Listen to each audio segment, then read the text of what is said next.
Hello, YouTube.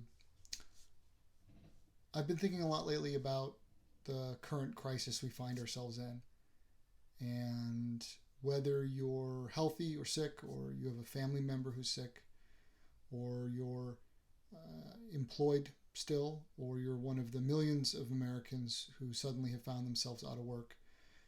Everybody is anxious. Everybody is stressed. I mean, how could we not be in this time? And I've been thinking a lot about what I can do to help in my own small way. And one source of calm for me in periods of stress and crisis has always been the great Stoics, Marcus Aurelius, Epictetus, and Seneca. And I remembered I wrote some blog posts back in 2015 when I was really immersed in my Stoic readings, and I made what are referred to in Stoicism as hyponemata, which is really just a fancy way of saying notes, taking passages from my reading that I found inspiring or that I wanted to remember.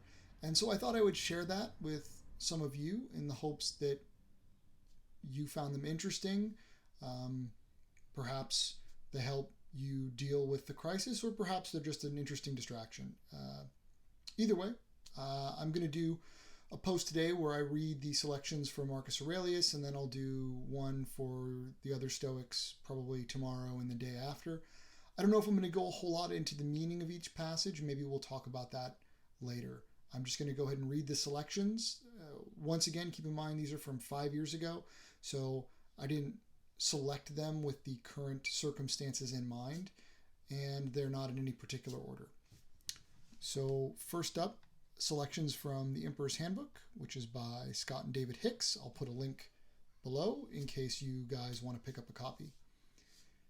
Never forget that the universe is a single living organism, possessed of one substance and one soul, holding all things suspended in a single consciousness, and creating all things with a single purpose, that they may work together, spinning and weaving and knotting whatever comes to pass. I am formed out of two elements, the causal and the material. Neither of these will be reduced to nothingness when I am dead, just as neither came out of nothingness when I was born. It follows that each part of me will someday be transformed into a part of the universe, and that part will be later transformed into another part, and so on forever. In just this way I came into being, as did my parents and their parents, and all those who came before me. Nothing contradicts this theory, even if the universe is organized in finite periods. You have searched everywhere, and in all your wanderings you have not found happiness, not in clever arguments, nor in wealth, fame, pleasure, or anything else. Where is happiness then?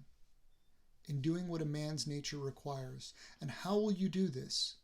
By basing your actions and desires on sound principles. What principles? Principles that distinguish right from wrong, and demonstrate that nothing is good for a man unless it helps him to be just, responsible, courageous, and free, while nothing is bad that fails to produce the opposite result. Build your life one action at a time, and be happy if each act you perform contributes to a fulfilling and complete life. No one can prevent you from doing this. But what if some outside circumstance stands in my way? Not even that can stop you from acting justly, wisely, and reasonably. But it may block me from doing something I want to do. Yes. But by welcoming the obstacle and by calmly adapting your actions to it, you will be able to do something else in harmony with your goals and with the sort of life that you are seeking to build. If you are troubled by something outside yourself, it isn't the thing itself that bothers you, but your opinion of it, and this opinion you have the power to revoke immediately. If what troubles you arises from some flaw in your character or disposition, what prevents you from correcting the flaw? If it's your failure to do some good or necessary work that frustrates you, why not put your energy into doing it rather than fretting about it? But what if something stronger than I prevents me? Then don't worry. It isn't your responsibility to do what you lack the power to do. But if it isn't done, life isn't worth living. Then quit this life in peace, as one who dies full of good works and forgiveness for those who oppose him. Treat with utmost respect your power of forming opinions. For this power alone guards you against making assumptions that are contrary to nature and judgments that overthrow the rule of reason. It enables you to learn from experience, to live in harmony with others, and to walk in the way of the gods. Don't be disgusted with yourself, lose patience, or give up if you sometimes fail to act as your philosophy dictates. But after each setback, return to reason and be content if most of your acts are worthy of a good man. Love the philosophy to which you return and go back to it, not as an unruly student to the rod of a schoolmaster, but as a sore eye to a sponge and egg whites, or a wound to cleansing ointments and clean bandages. In this way, you will obey the voice of reason, not to parade a perfect record, but to secure an inner peace. Remember, philosophy desires only what pleases your nature, while you wanted something at odds with nature. Precisely. Doesn't it all come down to what pleases me most? Yes, it does, but be careful.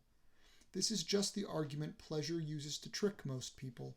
Ask yourself, what could possibly please you more than to be great-souled, free, natural, gentle, and devout? And what is more pleasing than practical wisdom when you consider the reliability and efficacy of knowledge and understanding to every situation? Develop your own methods for observing how all things are in a continual state of change, one into another. Be ready and welcome it when it is your turn to experience change, for there is nothing like it to heighten your sensibilities and elevate your mind. At the moment of change, a man's soul takes flight, and being in this instance reminded that he will soon be called upon to leave the world of things and the company of men, he devotes himself wholeheartedly to justice in whatever he does, and to nature in whatever is done to him. His mind is no longer troubled by what someone may say, or think about him, or do against him, and he finds perfect contentment in these two things only, to do the task at hand justly, and to embrace his fate gladly. Throwing off all other considerations and schemes, his one ambition is to run the straight race marked out by the law, in pursuit of the swift-footed gods, who never leave this sure course. It is within your power, always and everywhere, to be content with what the gods have given you, to deal justly with people as you find them, and to guard your thoughts against the intrusion of untested or inchoate ideas. After curing many illnesses, Hippocrates became ill himself and died. The Chaldean astrologers predicted the deaths of many before their own fatal hours struck. Alexander, Pompey, and Julius Caesar sacked and ruined countless cities and maimed and slaughtered untold thousands of soldiers and horses. And then they too departed this life. Heraclitus, after endless speculation on the destruction of the universe by fire, drowned in his own juices, plastered with cow dung. Lice got the better of Democritus, and vermin of another sort killed Socrates. So what's the point of it all? Simply this: you embarked, you sailed, you landed. Now disembark. If it is to start a new life, you will find the gods there too. If it is to lose all consciousness, you will be liberated from the tyranny of pleasure and pain, and from your own bondage to an earthly shell that is vastly inferior to the master contained in it. For the spirit is intelligent and godlike, whereas the body is blood and dust. Okay, so I hope you found those passages inspiring, calming, helpful, or at the very least entertaining. I'll be back tomorrow, I hope, with some sections from Epictetus, and the day after that with some from Seneca. That's my daughter, my youngest daughter, who's on the floor right now playing with a light. Anyway, if there's one thing you take away from those passages, I hope it's that even in adversity and in situations where there's not a lot you can control, the one thing that is up to you is how you choose to react to circumstances. It is always in our power to make a situation better or worse, depending on our actions. I wish you well.